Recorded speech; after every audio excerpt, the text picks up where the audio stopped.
Breaking news TDP office Chandrababu ఇంటిపై దాడి కేసులో నిందితులుగా ఉన్న వైసీపీ కీలక నేతలు అజ్ఞాతంలోకి వెళ్లారు.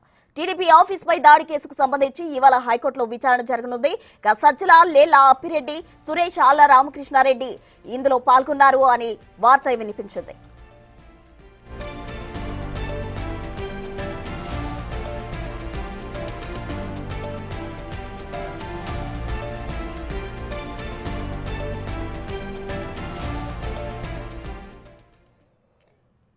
ఇక టీడీపీ కార్యాలయానికి సంబంధించి నిందితుల కేసుకు సంబంధించి మరింత సమాచారం మా ప్రతినిధి అందించడానికి సిద్ధంగా ఉన్నారు. శివ, చెప్పండి.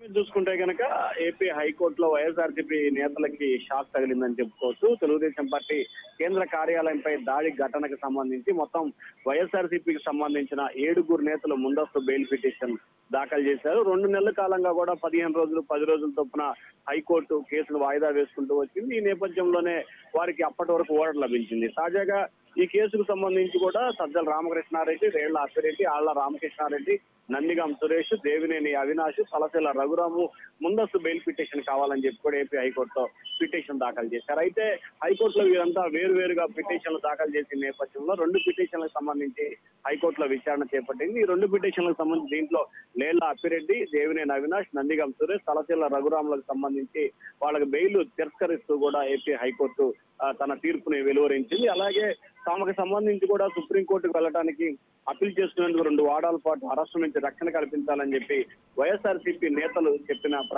దానికి సంబంధించి కూడా హైకోర్టు న్యాయమూర్తి దీనిపై పూర్తి స్థాయిలో నిరాకరించింది. వారు కాదు రిక్వెస్ట్ చేసిన పరిస్థితి అయితే కనిపించింది. అయితే దీనికి సంబంధించి కూడా తిరస్కరిస్తున్నట్లు కూడా హైకోర్టు తన తీర్పును అయితే వ్యవహరించింది. ముందుగా 2 గంటల పాటు సమయం ఇస్తామని చెప్పిన పరిస్థితి కనిపించింది. ఆ తర్వాత 2 గంటల తర్వాత ఇటు టీడీపీ తరపు న్యాయవాదులు, అటు వైసీపీ తరపు న్యాయవాదులు వాదనలు విన్న న్యాయస్థానం కూడా సుప్రీంకోర్టు వెళ్తే వెళ్ళొచ్చు కానీ అప్పటి వరకు గడువు ఇవ్వడానికి మాత్రం నిరాకరించింది. ఈ నేపథ్యంలో వైఎస్ఆర్సీపీ నేతలంతా కూడా అజ్ఞాతంలోకి వెళ్ళినట్టు తెలుస్తోంది.